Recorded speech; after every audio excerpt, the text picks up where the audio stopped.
તમે પોલીસ અધિકારી છો, તમે ફટકારો આ ગુજરાતની જનતાને, ઠોકો આ જનતાને, કારણ કે આ જનતા એ લાગણી છે.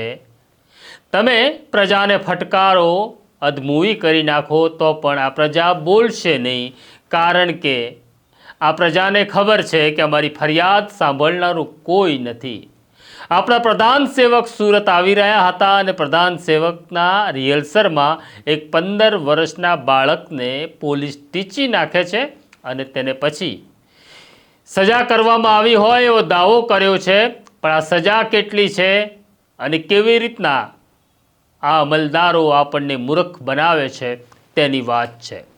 વૈષ્ણવજન તો તેને કહીએ જે પીડ પરાઈ જાનાને રે. નમસ્કાર, નવજીવન ન્યૂઝમાં તમારું સ્વાગત છે અને હું છું તમારો પ્રશાંત દયાળ. હું આક્રોશ સાથે કહી રહ્યો છું કે આ પ્રજા એ લાગણી છે, તેને તમે ફટકારો. તમને આ સરકારે ખાખી પહેરવાનો અધિકાર આપ્યો છે તો એટલા માટે કે તમે અમને ફટકારો, અમને ટીચી નાખો, અમને ઠોકી નાખો, કારણ કે અમે લાગના છીએ.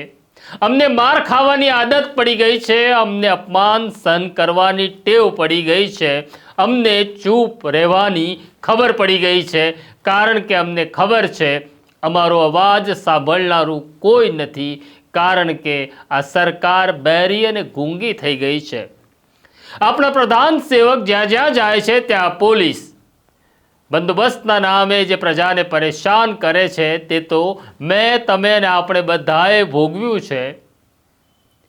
પણ વાત કરવી છે સુરતની. તારીખ 7મીના રોજ એટલે કે શુક્રવારના રોજ પ્રધાન સેવક સુરત આવવાના હતા. તેનું સુરત પોલીસ ગુરુવારે રિહર્સલ કરે છે અને રિહર્સલ દરમિયાન એક બાળક, 15 વર્ષનો દીકરો, સાયકલ લઈને રિહર્સલના રોડ ઉપર આવી જાય છે.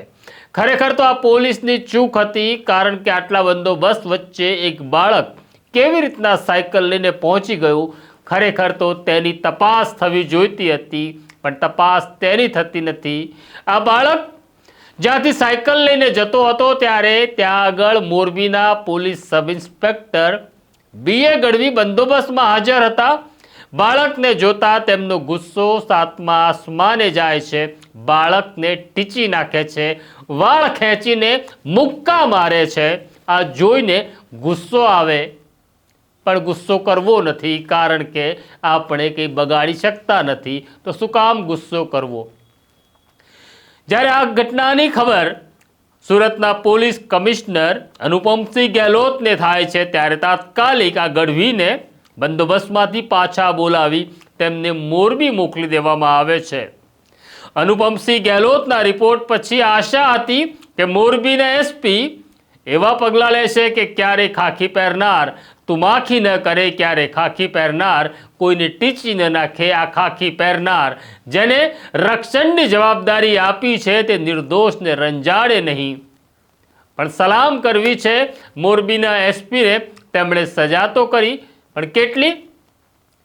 આ પોલીસ સબ ઇન્સ્પેક્ટર જે બાળકને ફેંટો મારે છે, વાળ ખેંચે છે, તેને સજા થઈ તો માત્ર એક ઈજાફો રોકવાની સજા થઈ.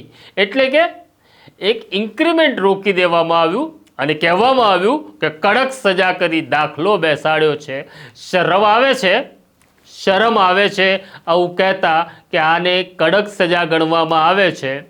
તો એવું લાગે છે કે બસ તમે એક ઈજાફો રોકવાની સજા કરો, અમને આ ગઢવી અને અલગ અલગ સ્વરૂપમાં રહેલા પોલીસ અમલદારો અમને ઠોકશે, અમને મારશે, અમને મારી નાખશે.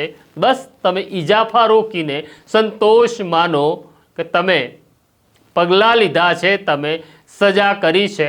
બસ આ પ્રજા માર ખાવાને લાયક છે, કારણ કે આ પ્રજા બોલતી નથી, આ પ્રજા સહન કરે છે.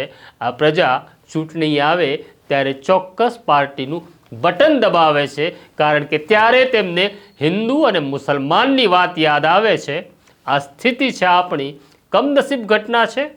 બસ રડવા સિવાય મારી અને તમારી પાસે કોઈ આરો નથી, કારણ કે તમે અને મેં સ્વીકારી લીધું છે આપણે લાચાર અને પાંગળા લોકો છીએ. આ રાજાઓ છે, કોઈ ખાખીનો રાજા છે, કોઈ ખાદીનો રાજા છે અને આપણે પ્રજા છીએ. તો અમે તમારો અવાજ બની તમારી વાત કરવાનો પ્રયત્ન કરતા રહીશું. અમે પણ લાચાર છીએ તેની ખબર છે, છતાં બોલતા રહીશું, લડતા રહીશું. આ છે નવજીવન ન્યૂઝ. આ સ્ટોરી કેવી લાગી અમને કોમેન્ટ બોક્સમાં જરૂરથી લખજો. અમારી સાથે વાત કરજો. મને અને મારા સાથી સોનુ સોલંકીને રજા આપો. નમસ્કાર. વૈષ્ણવજન તો તેને કહીએ જે પીડ પરા